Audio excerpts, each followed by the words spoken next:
میرے رسول کریم سید عالم صلی اللہ علیہ وسلم اپنے غلاموں پہ کرم فرماتے. شاہ ولی اللہ محدث دہلوی ہندوستان میں جتنے مکاتب فکر ہیں سب کے متفقہ پیشوا ہے شاہ ولی اللہ. جو بھی کسی مکتبہ فکر سے تعلق رکھتا ہے شاہ ولی اللہ صاحب سے اس کا سلسلہ حدیث ملتا ہے. شاہ ولی اللہ صاحب کہتے ہیں میرے ابا جی شاہ عبد الرحیم محدث دہلوی بیمار ہو گئے. ساری زندگی نبی پاک کا دین پڑھایا, ساری زندگی حضور کے فرمان سے لوگوں کو آگاہ کیا, قرآن و سنت کا درس دیا, فالج ہو گیا. لوگ باتیں کرنے لگے. کہتے ہیں میرے والد صاحب کہتے ہیں میں رونے لگا کہ یا رسول اللہ میں کسی اور کا تو نہیں, میں تو آپ کا ہوں, نظر کرم ہونی چاہیے. فرماتے ہیں میرے والد گرامی کہ اچانک میرے گھر میں روشنی پھیلنے لگی, خوشبو آنے لگی, اور میرے استاد گرامی شاہ عبد العزیز محدث دہلوی خواب میں آئے. کہنے لگے عبد الرحیم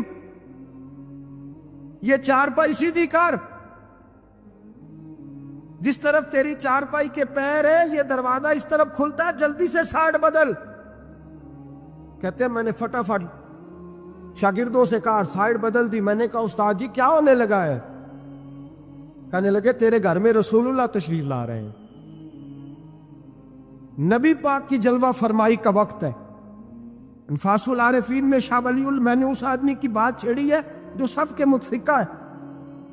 کہتے ہیں اندر آئے, نور آیا, روشنی آئی, خوشبو آئی. شاہ عبد الرحیم صاحب کہتے ہیں میں کیا دیکھتا ہوں, مصطفیٰ کریم آئے ہیں. ایک طرف ابو بکر صدیق ہے, دوسری جانب مولا علی شیر خدا ہے.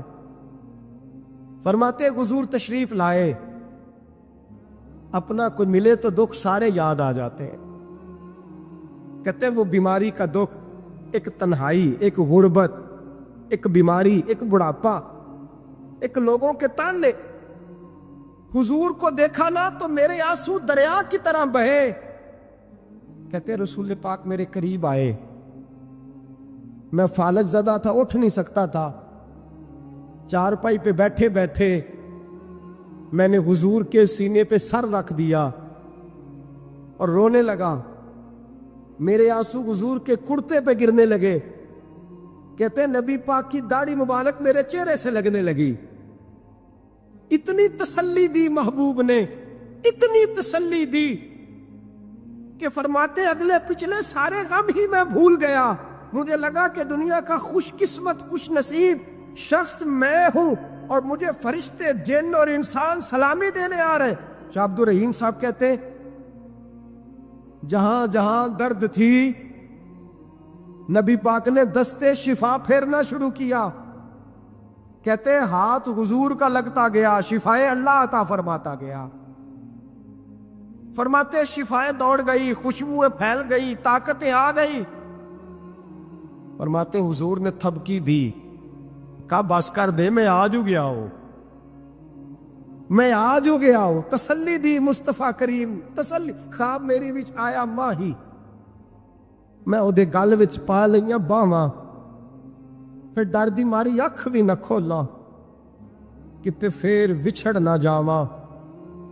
چر ہویا مینوں ترلے لیندیاں, کدی موڑ میرے ول واگاں. خواب میری وچ ایک وار دیا میں ساری عمر نہ جاگا. کہا نبی پاک بس کرنا, آج ہو گیا ہو. کہتے میرا دل کیا کہ حضور جا رہے ہیں تو کوئی تحفہ ہی عطا کر دے.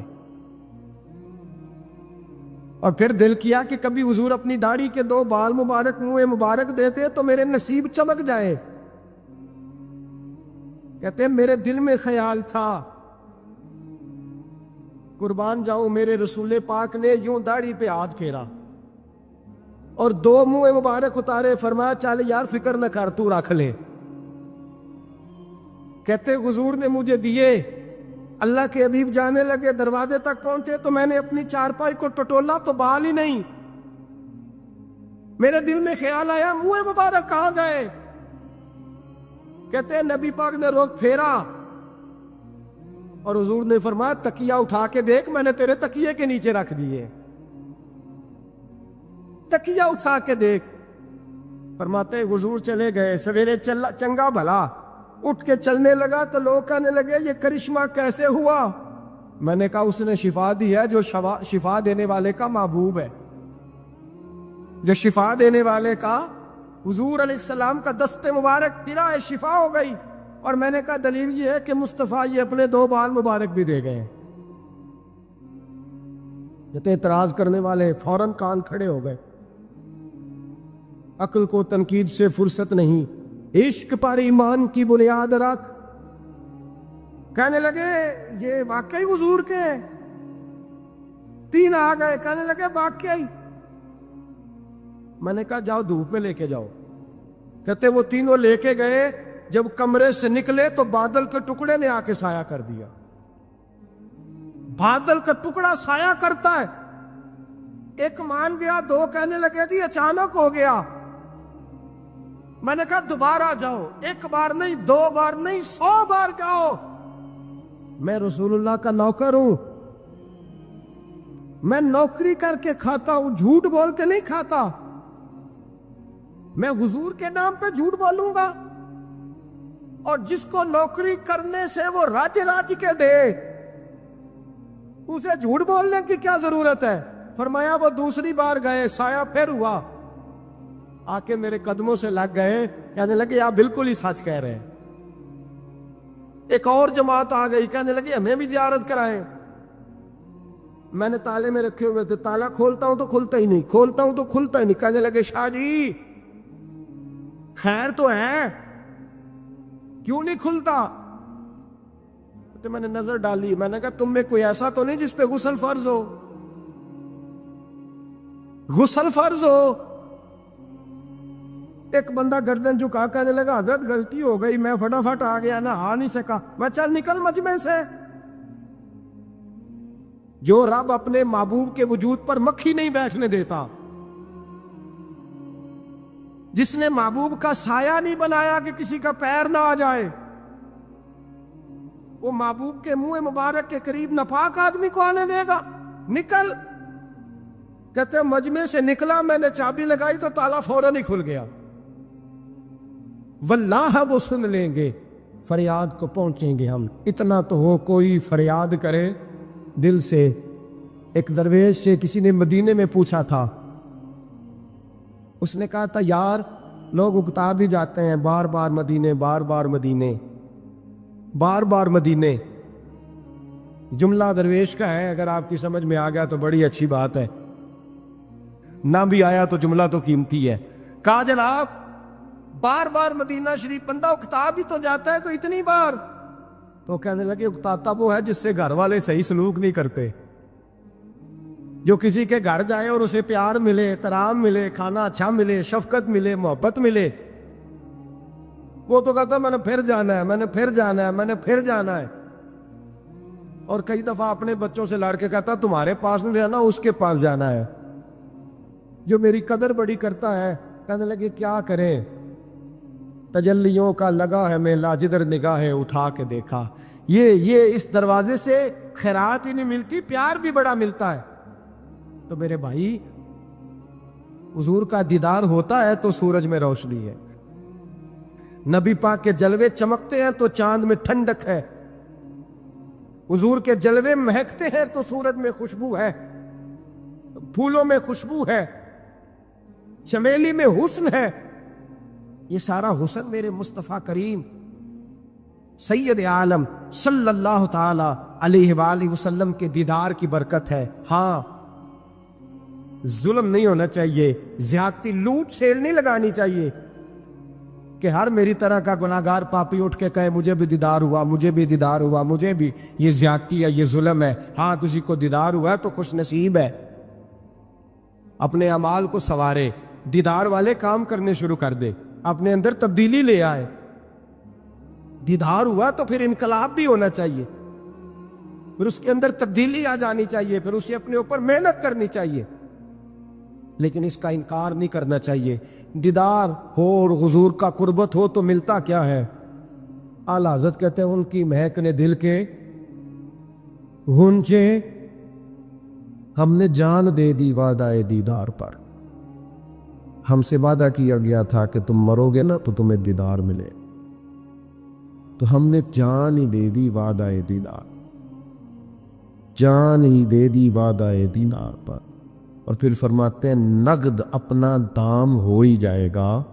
فرماتے ہیں ہم نے جان دی ہے اس وعدے پر کہ وہ ملے گا، تو امید ہے کہ یہ سودا ادھار نہیں۔ جیسے ہی قبر میں جائیں گے سامنے حضور کی زیارت نصیب ہو جائے۔ اس لیے لحد میں بھی عشق رخ شاہ کا تاغ لے کے چلے، اندھیری رات سنی تھی سو چراغ لے کے چلے۔ یہ حدیث آپ نے بھولنی نہیں، یہ تنہائیوں میں یاد رکھنے کی روایت ہے، یہ تنہائیوں میں پڑھنے کی روایت۔ یہ اپنے ذوق کو تازہ، جو لوگ کہتے ہیں نا وجد سرور کیف میں جانا چاہتا ہوں، وہ مشکاہ شریف کی اس حدیث کو دیکھے۔ اللہ کے حبیب علیہ السلام نے فرمایا لوگوں میں تمہیں بتاؤں قیامت کے دن اللہ تعالیٰ بندوں سے پہلا سوال کیا فرمائیں گے اور بندے اس کا جواب کیا دیں گے؟ یا رسول اللہ کرم فرمائیے، بتائیے۔ تو کریم فرمانے لگے اللہ تعالیٰ قیامت کے دن بندوں سے سب سے پہلا سوال، اگرچہ بعض اور احادیث میں اور سوالات بھی آئے ہیں قیامت میں جو سب سے پہلے ہوں گے، لیکن اس حدیث میں یہ والا سوال حضور نے بیان فرمایا۔ حضور فرمانے لگے اللہ قیامت کے دن اپنے بندوں سے سب سے پہلا سوال یہ فرمائے گا کیا تم میری ملاقات کو پسند کرتے تھے؟ اوئے ہوئے ہوئے، کیا تمہارا ملنے کو جی چاہتا تھا؟ کبھی اے حقیقت منتظر نظر آنا لباس مجاز۔ اقبال کہتے ہیں تیرے کرم اتنے ہیں دل کرتا ہے تجھے دیکھیں، کبھی کبھی اے حقیقت منتظر نظر آنا لباس مجاز میں، لاکھوں سجدے تڑپ رہے ہیں میری جبین نیاز میں، تمہارا دل کرتا تھا مجھ سے ملنے کو؟ حضور فرماتے بندے عرض کریں گے مالک بڑا دل کرتا تھا۔ تو پھر اللہ فرمائے گا یہ گفتگو کی معنویت تو دیکھو یار، اس کا حسن تو دیکھو۔ اللہ پھر پوچھیں گے کیوں دل کرتا تھا تمہارا؟ دل کرتا تھا تو کیوں کرتا تھا؟ عرض کریں گے مالک اس لیے کہ ہمیں امید تھی کہ تم معاف بھی کر دے گا، رحمت بھی فرمائے گا۔ اس معافی کی امید پر دل کرتا تھا تو ملے۔ حضور فرماتے ہیں پھر رب فرمائے گا مجھ پر واجب ہے، میں نے اپنے کرم سے واجب کر لیا ہے کہ آج تمہیں جنت عطا کروں گا۔ یہ جو ملاقات ہے نا، ملاقات کہ وہ ملیں گے، ان سے ملاقات ہوگی۔ عمر بیت گئی نا نام جپتے، عمر بیت گئی نا تذکرہ کرتے۔ ہم سے بھی لوگ پوچھتے ہیں کیا کمائی کی، کیا زندگی میں حاصل کیا؟ تو ہم کہتے ہیں شرق سے غرب تک، ملک کے ایک کونے سے لے کر دوسرے کونے تک مدینے والے کی بات کی، حضور کا ذکر کیا، نبی پاک کے اور میں اپنی حیاتی تو قربان تھی وہاں ساری محمد محمد پکیندے گزر گئی ساری۔ یہ اعزاز ہے، یہ کرم ہے۔ اب کیا ہوتا ہے گناہگار لوگ اتنا بڑا دعویٰ تو نہیں کر سکتے، لیکن دل تو چاہتا ہے نا کہ چلو جس کا نام لیا ہے اس کی کبھی زیارت کی، کبھی ملاقات بھی ہو، کبھی نظر کرم بھی ہو۔ کسی نے اپنے محبوب سے کہا تھا کہ ذرا ایک نظر مجھ پہ بھی کیجئے، تو قریب بیٹھے ایک شخص نے کہا یار تو نے بڑا دعویٰ کیا ہے، جو محبوب ہوتے ہیں ان کو تکلیف نہیں دی جاتا، تو کہتا ہے پورا چہرہ ہی تیری طرف پھیرے۔ تو پھر اس نے اس درویش سے پوچھا کہ میں بھلا پھر کیا کروں، میرا دل تو میرا بھی کرتا ہے، چلو یہ تو آپ کی بات ٹھیک ہے کہ اب میں محبوب سے کہوں کہ اتنی تکلیف کرے کہ میری طرف پورا رخ پھیرے تو ٹھیک نہیں، تو پھر بتائیں میں کیا کروں؟ تو اس نے کہا ان راہوں میں کھڑا ہو جا جن راہوں کی طرف وہ کریم دیکھتا ہے۔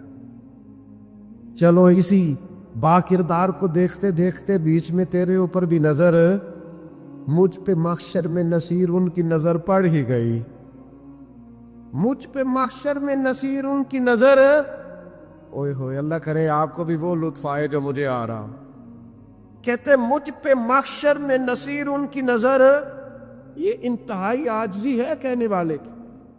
اس نے بالکل اپنے آپ کو ختم کر کے کہا کہ میں قابل تو نہیں تھا، اور میں پھر تکلیف دیتا کہ میری طرف دیکھیں اسپیشل میرے لیے وقت نکالے۔ پر کرم یہ ہوا کہ مجھ پہ محشر میں نصیر ان کی نظر پڑ ہی گئی، کہنے والے اسے کہتے ہیں خدا کا کرنا، کہنے والے اسے کہتے ہیں خدا کا کرنا۔ اللہ نے کیا کہ نظر مجھ پر پڑ ہی گئی، اور جب پھر پڑ گئی تو تیری ایک نظر کا کمال ہے اور میری زندگی کا سوال ہے، بس جب پڑ گئی تو سو پھر پڑ گئی۔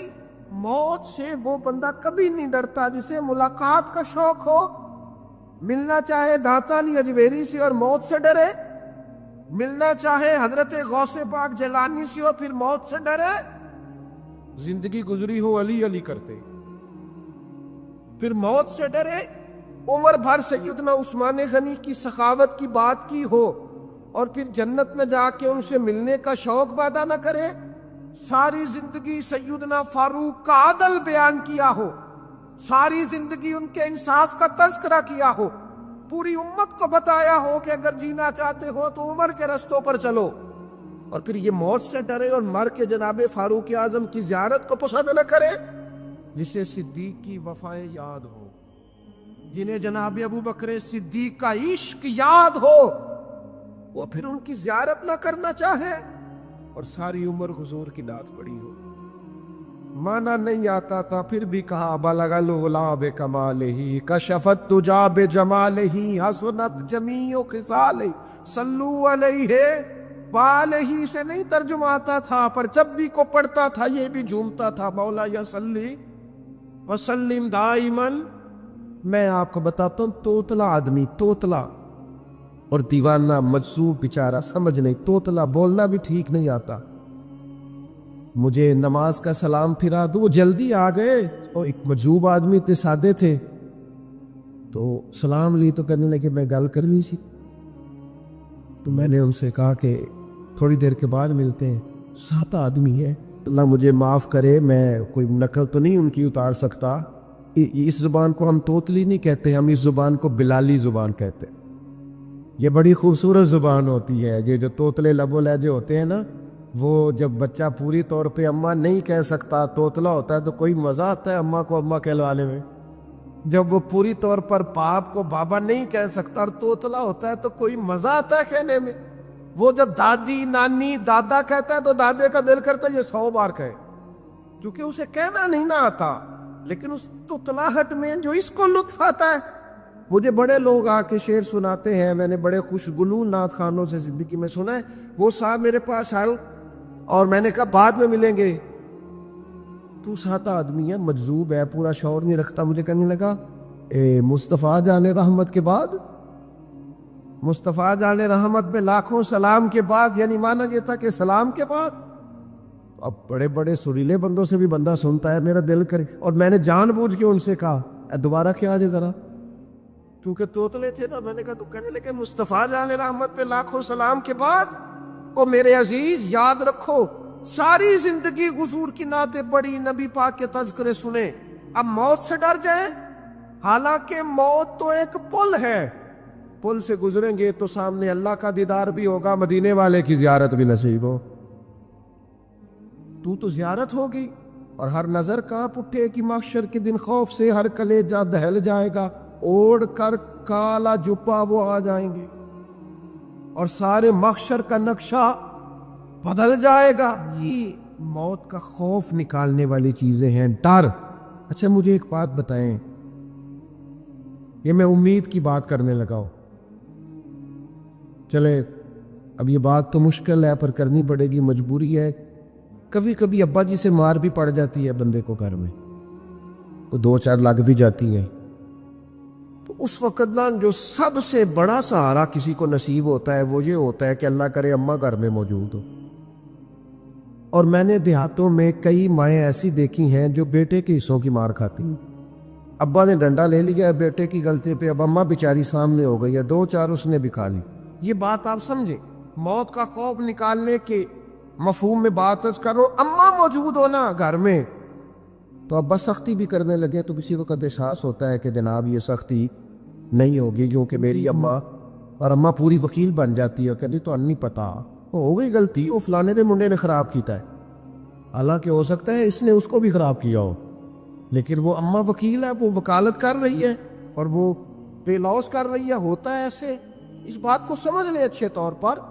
موت کا خوف نہیں، ڈر نہیں، اس لیے کہ گھر میں ماں موجود ہو تو باپ کا ڈر نہیں ہوتا. تو قبر حشر میں تو رسول کریم موجود ہے، وہاں تو نبی کریم موجود ہے، وہاں تو اللہ کریم اپنی رحمت فرمائے گا بندوں پر. اس لیے خوف نہیں، پینک نہیں. اپنی غلطیوں کا احساس ضرور کریں، اپنے اعمال پر توجہ ضرور دیں، لیکن موت کے خوف تلے دبتے نہ جائیں. انشاءاللہ صبح قیامت کرم ہوگا. میرے نبی پاک علیہ الصلوۃ والسلام نے تو فرمایا ہے بس ہم نے ایمان کامل لے کے جانا ہے دنیا میں. حضور نے فرمایا ہے جس طرح 14ویں رات کا چاند چمکتا ہے اس طرح میرے غلاموں کے چہرے چمکیں گے قیامت میں. اللہ کے رسول صلی اللہ علیہ وسلم فرماتے ہیں جسم کے جن جن حصوں پر وضو کا پانی لگتا رہا وہ قیامت میں چمکیں گے. دور سے لوگ ان کا نور دیکھیں گے، پتہ چلے گا وہ محمد عربی کے غلام آ رہے ہیں. یہ کرم ہوگا صبح قیامت، یہ عطائیں ہوں. اس لیے مومن موت سے ڈرتا. سیدنا بلال حبشی رضی اللہ تعالیٰ عنہ، آخری وقت ہے، لذا کا عالم طاری. اور یہ گفتگو دیکھے غلاموں کی، آپ کی اہلیہ رو پڑی، کہنے لگی ہائے ہائے افسوس. حضرت بلال فرمانے لگے کیا ہوا؟ کہنے لگی افسوس ہے کہ آپ دنیا سے جا رہے ہیں. تو حضرت بلال نے مضمون ہی بدل دیا، سوچ کا زاویہ ہی بدل دیا. فرمانے لگے یہ افسوس کا مقام نہیں، یہ تو خوشی کا مقام ہے. اس لیے کہ میری آج آنکھیں بند ہوگی، قبر میں کھلیں گی، مدینے والے محبوب سے بھی ملوں گا، حضور کے غلاموں سے بھی ملوں گا صلی اللہ تعالی علیہ وسلم. تو موت تو مقام مسرت ہے، اور اگر یہ مل جائے زندگی میں. ایک بدو ایمان لے آئے، ابن ماجہ میں موجود ہے. حضرت ابو ہریرہ رضی اللہ تعالیٰ عنہ حدیث کے راوی ہیں، فرماتے ہیں ایک بدو ایمان لائے اور انہوں نے حضور علیہ السلام کے ساتھ ہجرت بھی کی. ابن ماجہ میں موجود ہے. تو نبی پاک علیہ السلام نے نا انہیں ایک صحابی کے ساتھ کر دیا. اب ان کے کام کاج میں مصروف ہو گئے ان کے ساتھ. تو حضور علیہ السلام نے نا ایک جگہ سے مال غنیمت آیا، تو طریقہ مبارکہ یہ تھا کہ مال غنیمت میں سب کو حصہ دیا جاتا تھا. اگرچہ وہ جہاد پہ نہیں گئے لیکن حضور نے انہیں بھی حصہ دیا. تو مجھ صحابی تو وہ پڑے، عرض کرنے لگے حضور میں اس کے لیے تو ایمان نہیں لایا تھا. حضور نے فرمایا پھر بتائیے، گرچہ بزرگ جانتے کس لیے لائے تھے. عرض کی حضور میں تو اس لیے ایمان لایا تھا کہ میں نب کی راہ میں لڑوں گا اور میں اپنی جان پیش کروں. میں شہادت کے لیے ایمان لایا تھا، مجھے یہ مال دولت نہیں چاہیے. تھوڑی ہی دیر گزری کہ ایک اور مارکے کا اعلان ہو گیا، جنگ کا اعلان ہو گیا. حضور نے فرمایا چلو. وہ گئے اور چند ہی لمحے گزرے کہ وہ میدان میں اترے اور پھر شہید ہو گئے. صحابہ کرام ان کی مقدس لاش مبارک کو اٹھا کے محبوب کے قدموں میں لائے تو نبی کریم نے کیا خوبصورت بات ارشاد فرمائی. حضور فرمانے لگے دیکھو اس نے اللہ کی تصدیق کی ہے تو رب نے بھی اس کی تصدیق فرما دی. اور پھر یہ دو جملے محبوب کہتے کہتے اٹھے اور پھر حضور نے اپنا جبہ مبارک اتار کے فرمایا اس بندے کو نہ اس جبے میں کفن دے دو، اس میں اسے کفن دو، اس لیے کہ تو شہادت کے لیے ایمان لائے. موت کی آنکھوں میں آنکھیں ڈال کے جیا، اپنی زندگی کمزور نہ گزار. مسلمانوں پہ کافر کا رعب طاری ہو گیا ہے. ایک تو ہوتا ہے نا کہ کوئی مدد کرنا، کوئی آگے بڑھنا، فلسطین کا نام تک نہیں لے رہے حکمران زبان سے، ذکر تک نہیں کر رہے، چینل ذکر نہیں کر رہے. اتنا رعب، اتنا کفر کا خوف، صرف اس لیے کہ ہمیں موت کا ڈر ہے. مر جائیں گے تو بستر پہ نہیں مریں گے، بیماریوں سے نہیں مر جاتے لوگ. خدا کے بندو اپنی زندگی میں اتنا خوف اگر موت کا پیدا کر لو گے. حضرت سعید ابن جبیر رضی اللہ تعالیٰ عنہ بہت بڑے فقیہ تھے. حجاج بن یوسف نے بلایا اور کہنے لگا میں تمہیں موت دینے لگا ہوں، مار دوں گا تمہیں. بڑا ظالم آدمی تھا، بڑے لوگ اس نے قتل کیے تھے. حضرت سعید رضی اللہ تعالیٰ عنہ مسکرا پڑے اور غصے میں آیا، کہنے لگا کیوں ہنستے ہو؟ فرمانے لگے تو بڑا بیوقوف ہے، تجھے کس نے کہا زندگی اور موت تیرے ہاتھ میں، یہ تو تب آئے گی جب میرا رب چاہے. کہنے لگا لے جاؤ ان کو اور جا کے قتل کر دو. تو وہ جب جلاد لے جا رہے تھے تو آپ اور کھل کے مسکرائے، ہنسے۔ یہ آپ کی طاقت ہے کہ موت کو دیکھ کے مسکراہٹ ہو، لبوں پہ تبسم، رقصہ ہو، مسکرائے۔ جب آپ مسکرا رہے تھے تو اس کو اور غصہ آیا، واپس بلایا، کہنے لگا مسکراتے کیوں ہو؟ فرمانے لگے تیری جرت پہ مسکرا رہا، اور اس بات پہ مسکرا رہا ہوں کہ رب کتنا بے نیاز ہے، تیرے جیسے لوگوں کو بھی مہلت دے رکھی ہے، کتنا بے نیاز ہے، تیرے جیسے لوگوں کو مہلت۔ اور کچھ سے کہنے لگا میرے سامنے قتل کرو۔ حضرت سعید ابن جبیر رضی اللہ تعالیٰ عنہ نے منہ کعبے کی طرف کر کے پڑھنا شروع کیا، انی وجہت وجہی للذی فطر السماوات والارض حنیفا وما انا من المشرکین۔ آپ یہ پڑھ رہے تھے تو کہنے لگا اس کا منہ کعبے سے پھیر دو۔ کعبے سے منہ پھیرا تو آپ فرمانے لگے تو بڑا ہی بیوقوف ہے، میرا رب کو صرف کعبے کی طرف مقید ہے، وَلِلَّهِ الْمَشْرِقُ وَالْمَغْرِبُ فَأَيْنَمَا تُوَلُّوا فَثَمَّ وَجْهُ اللَّهِ۔ چہرہ پھیر دیا جب اس نے تو آپ فرمانے لگے مشرق بھی اللہ کا، مغرب بھی اللہ کا، اور اللہ فرماتا ہے تم جدھر بھی منہ کرو ادھر ہی اللہ کی رحمت ہے۔ یہ پڑھا تو اب اس نے لٹایا، اور جب وہ آپ کو قتل کر رہا تھا تو حضرت سعید ابن جبیر کی ایک زوردار آواز ہوگی، فرمایا یاد رکھنا مجھے اسی طرح قتل کرنا جس طرح تم خود قیامت میں قتل ہونا پسند کرتے ہو۔ میرا آخرت پر یقین کامل ہے، محشر میں عدالت لگے گی، میں تمہیں قتل کروں گا میں۔ حضرت سعید ابن جبیر کی وہ جرت تھی کہ دربار سارا لرز گیا حجاج کا۔ حضرت سعید ابن جبیر رضی اللہ تعالیٰ عنہ کہنے لگے اللہ اسے میرے بعد کسی پر مسلط نہ کرے، میرا قتل آخری ہو، میرے بعد نہ ہو۔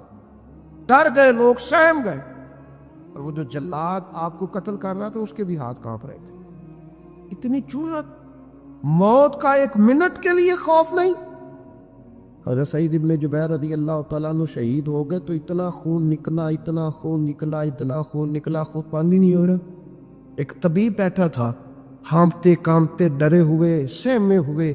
حجاج کہنے لگا اس سے اتنا خون؟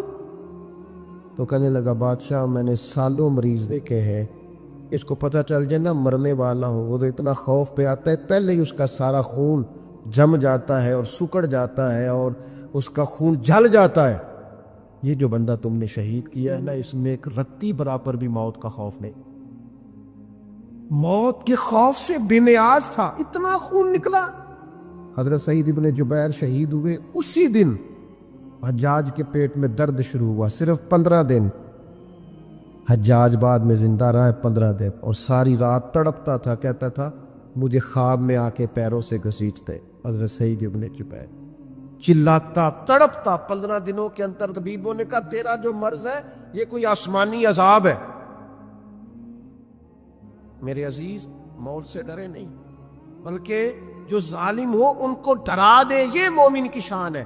اپنی زندگی کے اندر سے موت کا خوف نکال دیں تاکہ زندگی کے جو دن ہیں وہ جیے تو جا سکیں، وہ انسان مضبوطی سے وقت سے گزار سکے۔ حضرت علی شیر خدا رضی اللہ تعالیٰ عنہ نا وہ جیکٹ نہیں پہنتے تھے جنگی، جو کمر پہ پیچھے لوگ پہنتے تھے نا تلوار کوئی مارے تو زخم نہ ہو، تو کسی نے مولا علی شیر خدا رضی اللہ تعالیٰ عنہ سے فرمایا پشت بر آپ وہ جیکٹ نہیں پہنتے لوہے کی؟ آپ فرمانے لگے پشت تو دکھانی نہیں تو کہنے لگے موت سے ڈر نہیں آتا؟ فرمایا بالکل بھی نہیں، اور فرمایا مجھے بالکل ڈر نہیں آتا کہ میں موت پر آ گروں یا موت میرے اوپر جا گر۔ ہم تو شہادت حضرت خالد بن ولید رضی اللہ تعالیٰ عنہ ایک دن نوجوانوں کو خطاب کرتے کرتے کہنے لگے موت سے کبھی نہ ڈرنا، میں نے ساری زندگی جنگوں میں گزاری ہے، میرے وجود پر ایک ذرہ بھی جسم کا حصہ ایسا نہیں جس پر زخم نہ ہو۔ اور جو کہتے کہتے رو پڑے، فرمانے لگے یہ بات کرتے کرتے رو پڑے، فرمانے لگے دیکھ لو زندگی ساری میدانوں میں گزاری ہے، لیکن شہادت اللہ تعالیٰ نے میرے لیے وہاں نہیں لکھی تھی، یہاں اللہ تعالیٰ نے اپنی رحمت کے لیے موت میرے لیے لکھی تھی، تو یہ تو اللہ کا کرم ہے۔ قریب ایک بزرگ صحابی اور بیٹھے تھے، فرمانے لگے آپ کی نیت شہادت کی تھی، انشاءاللہ آپ قیامت میں شہیدوں میں کھڑے کیے جائیں گے۔